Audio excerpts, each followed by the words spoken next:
बिस्मिल्लाहिर्रहमानिर्रहीम।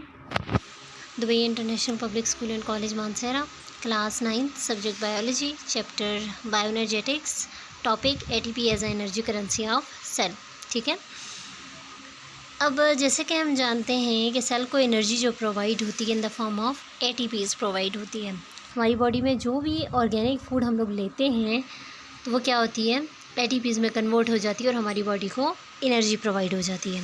ठीक है, अब अगर हम देखते हैं ATP as energy currency of the cell, ATP as a energy currency कैसे काम करती है हम देखते हैं। Cell use energy for performing activities like synthesis of protein, cell division, growth वगैरह में क्या करती है, एज ए एनर्जी प्रोवाइड करती है। ठीक है, अब energy is providing to all living cells by adenosine triphosphate mean ATPs. ठीक है, एनर्जी किस फॉर्म में प्रोवाइड करता है सेल, एटीपीज़ की फॉर्म में प्रोवाइड करता है, मीन एडिनोसिन ट्राइफॉस्फेट की फॉर्म में। It is an energy rich molecule and is called the energy currency of cell. ठीक है, ये बहुत ज़्यादा एनर्जी रिच मॉलिक्यूल है, सबसे ज़्यादा जो एनर्जी होती है वो इस मॉलिक्यूल में एटीपी में पाई जाती है, दैट्स वाई इसको कहा जाता है एनर्जी रिच मॉलिक्यूल। ठीक है, तो इसको इसीलिए एनर्जी करेंसी ऑफ सेल भी कहा जाता है। ठीक है, जहाँ cell makes ATPs to store energy while they break up ATPs to get energy. ठीक है, अब वो क्या करता है कि जब एटीपीज़ के अंदर एटीपी के अंदर एनर्जी स्टोर होती हैं, जब वो टूटता है तो उसकी एनर्जी उसके अंदर से एनर्जी क्या होती है, रिलीज़ होती है। नीचे आपको एटीपीज़ की स्ट्रक्चर दिखाई दे रही है। ठीक है, अब एक तरफ आपको स्ट्रक्चर दिखाई दे रही है एडेनिन की और राइबोज शुगर की और 3 फॉस्फेट के ग्रुप इसके साथ अटैच है। नेक्स्ट फर्दर हम लोग इसकी जब स्ट्रक्चर देखेंगे तो आपको ये चीज़ क्लियर हो जाएगी। नेक्स्ट ये हमारे पास स्ट्रक्चर दिखाई दे रही है एटीपीज़ की। अब ये एटीपीज़ की स्ट्रक्चर जो आपको दिखाई दे रही है, इसमें से एक फॉस्फेट का ग्रुप क्या हो रहा है, टूट रहा है। अब जैसे कि आप जानते हैं एटीपी का जो मॉलिक्यूल होता है वो मिलके बना होता है एडेनिन से, राइबोज शुगर से। ठीक है, राइबोज 5 कार्बन शुगर या पेंटोज शुगर भी कहा जाता है, और साथ में 3 फॉस्फेट से मिलके एटीपी का मॉलिक्यूल बनता है। अब ये जो फॉस्फेट होते हैं, 3 फॉस्फेट जो होते हैं, इनके दरमियान कोवेलेंट बॉन्ड पाया जाता है जो कि हाई एनर्जी रखता है। ठीक है, हाई एनर्जी बॉन्ड होता है। इसी तरह से अगर हम बात करते हैं कि अब जैसे कि आपको ये स्ट्रक्चर में दिखाई दे रहा है कि फॉस्फेट, जब एक फॉस्फेट एटीपीज़ के साथ से जब एक फॉस्फेट का ग्रुप टूटेगा तो मीन कितनी एनर्जी रिलीज़ होगी, 7300 कैलोरीज एनर्जी क्या होगी, रिलीज़ होगी। और इसी तरह से अगर हम बात करते हैं as a result 1 inorganic phosphate, एक फॉस्फेट जब वहाँ से हटेगा तो क्या बन जाएगा, एडिनोसिन डाइफॉस्फेट। ट्राइफॉस्फेट जो था 3 फॉस्फेट अटैच हुए थे, अब जब एक फॉस्फेट ग्रुप क्या हो जाएगा, रिमूव हो जाएगा या ब्रेकडाउन हो जाएगी उसकी, तो पीछे सिर्फ 2 फॉस्फेट ग्रुप बचेंगे, दैट्स वाई वो एडिनोसिन डाइफॉस्फेट कन्वर्ट हो जाएगा, एडिनोसिन ट्राइफॉस्फेट कन्वर्ट हो जाएगा एडिनोसिन डाइफॉस्फेट में। ठीक है, नेक्स्ट हम देखते हैं। अब ये स्ट्रक्चर आपकी बुक में भी मेंशन है। When a cell has energy it store the energy by combining 1 inorganic phosphate with ADP. ठीक है, अब आपको एक तरफ एटीपी का मॉलिक्यूल दिखाई दे रहा है, दूसरी तरफ आपको एडीपी का मॉलिक्यूल दिखाई दे रहा है। एडीपी के साथ 3 फॉस्फेट अटैच हैं और एडीपी के साथ 2 फॉस्फेट अटैच हैं। अब इसके साथ से जब रिएक्शन जो हो रहा है, इसके साथ से जब एक फॉस्फेट का मॉलिक्यूल हट जाएगा, एनर्जी क्या होगी, रिलीज़ होगी। कितनी, 7.3 के कैलोरीज एनर्जी रिलीज़ होगी, मीन 7300 कैलोरीज क्या होगी, रिलीज़ होगी। अब ये जो एनर्जी रिलीज़ होगी तो ये कन्वर्ट हो जाएगा एडीपी में। अब दोबारा से अगर हम सेम अमाउंट ऑफ एनर्जी और एक फॉस्फेट उसके साथ अटैच करेंगे एडीपी के साथ, तो वो दोबारा से क्या हो जाएगी, एटीपी की फॉर्मेशन हो जाएगी। ठीक है, नेक्स्ट हम देखते हैं एटीपी मॉलिक्यूल और constantly broken by the cell into ADP and inorganic phosphate and energy is obtained. इसी तरह से अगर हम बात करते हैं, सेम जो हमने पिछली स्लाइड में स्ट्रक्चर देखी है उसी में हम लोगों ने ये देखा है कि एटीपी का मॉलिक्यूल होता है, ब्रेक डाउन होती है, एडीपी बन जाता है, दोबारा से उसके साथ अगर फॉस्फेट ग्रुप अटैच होता है तो दोबारा से क्या बन जाता है, एटीपी मॉलिक्यूल बन जाता है। और इस तरह से कॉन्स्टेंटली ये प्रोसेस होता रहता है। At the same time ATP molecule are constantly regenerated from ADP and phosphate using energy release from the break down of food.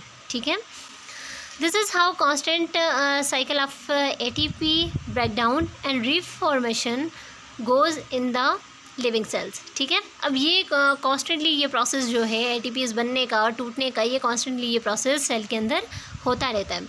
ATP is the energy currency of a cell with more ATP is able to do more work. ठीक है, ज़्यादा से ज़्यादा work करने के लिए हमें ज़्यादा से ज़्यादा एटीपीज़ चाहिए होते हैं। ठीक है,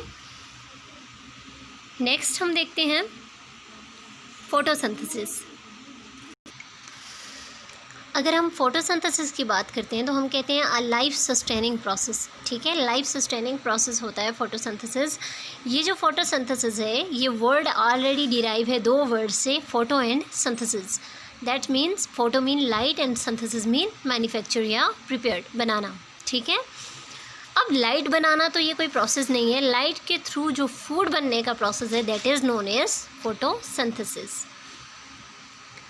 अब जो फोटोसिंथेसिस का प्रोसेस है it is defined as the manufacturing of organic food mean glucose in the presence of chlorophyll using carbon dioxide, water and sunlight and releasing energy as a byproduct. अब हम कहते हैं photosynthesis एक ऐसा process है जिसमें कि क्या होती है, फूड बनती है। प्लांट्स के लीव्स के अंदर ये प्रोसेस हो रहा होता है और प्लांट के लीव्स के अंदर ग्लूकोज बनती है। ठीक है, with the using of carbon dioxide और water, carbon dioxide, water and sunlight. और इसके रिएक्शन का जो बाय प्रोडक्ट होता है वो क्या होता है, ऑक्सीजन होता है। Photosynthesis occur in the autotrophic organisms. Autotrophic organisms में प्लांट्स आ जाते हैं, एल्गी आ जाते हैं और कुछ ऑटोट्रॉफिक बैक्टीरियाज भी आ जाते हैं। ठीक है, इसी तरह से नीचे हम लोग अगर रिएक्शन देखें तो कार्बन डाइऑक्साइड और वाटर का मॉलिक्यूल मिलके हमारे पास क्या बनाता है, ग्लूकोज का मॉलिक्यूल बनाता है। और अगर हम बात करें कार्बन डाइऑक्साइड और वाटर की तो कार्बन डाइऑक्साइड और वाटर मिलके ग्लूकोज, ऑक्सीजन और वाटर बनाते हैं। ठीक है, ऊपर उसका फार्मूला है और नीचे हम लोग देखते हैं ग्लूकोज, ऑक्सीजन और वाटर बनाता है। और इसी तरह से अगर हम बात करें next, photosynthesis act as a energy capturing and storing process. Photosynthesis क्या है, एनर्जी कैप्चर भी करता है और एनर्जी को स्टोर भी करता है। अब एनर्जी कैप्चर जो करता है वो सोलर एनर्जी कैप्चर करता है, मगर उसको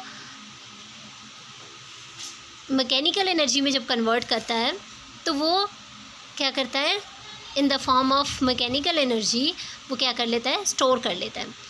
heterotrophic organism can not carry out photosynthesis and are unable to use energy of sunlight directly. ठीक है, अब हम लोग भी sunlight, we are heterotrophic, that's why मैंने ये वर्ड यूज़ किया कि हम लोग, अगर हम लोग कहते हैं कि हम सनलाइट को डायरेक्टली यूज़ नहीं करते हैं, इनडायरेक्टली तो हम लोग कहते हैं कि हम लोग वेजिटेबल्स वगैरह खाते हैं, फ्रूट्स वगैरह खाते हैं, इनडायरेक्टली तो हम उसका यूज़ करते हैं, बट डायरेक्टली यूज़ हम उसका नहीं करते जैसे कि प्लांट्स डायरेक्टली यूज़ करते हैं।